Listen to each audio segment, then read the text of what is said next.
কেউ কথা রাখেনি। ৩৩ বছর কাটলো, কেউ কথা রাখেনি। ছেলেবেলায় এক বষ্টমী তার আগমনী গান হঠাৎ থামিয়ে বলেছিল, শুক্লা দ্বাদশীর দিন অন্তরাটুকু শুনিয়ে যাবে। তারপর কত চন্দ্রভোগ অমাবস্যা চলে গেল, কিন্তু সেই বষ্টমী আর এলো না। ২৫ বছর প্রতীক্ষায় আছি। মামাবাড়ির মাঝি নাদির আলী বলেছিল, বড় হও দাদা ঠাকুর, তোমাকে আমি ৩ প্রহরের বিল দেখাতে নিয়ে যাব, সেখানে পদ্ম ফুলের মাথায় সাপ আর ভ্রমর খেলা করে। নাদির আলী, আমি আর কত বড় হব? আমার মাথা এই ঘরের ছাদ ফুঁড়ে আকাশ স্পর্শ করলে তারপর তুমি আমায় ৩ প্রহরের বিল দেখাবে? একটা রয়্যাল গুলি কিনতে পারিনি কখনো।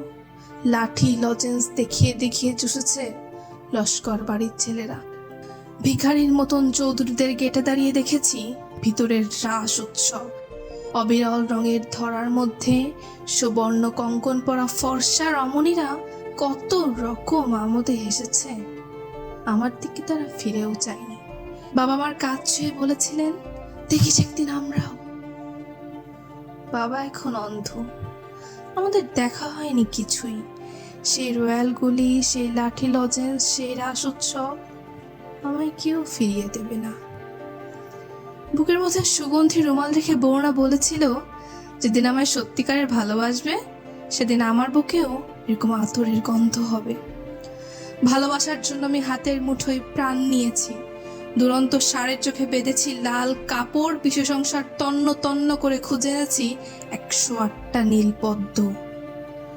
তবু কথা রাখেনি বরুণা। এখন তার বুকে শুধুই মাংসের গন্ধ। এখন সে যে কোনো নারী, কেউ কথা রাখেনি। ৩৩ বছর কাটলো, কেউ কথা রাখে না, কেউ কথা রাখে না।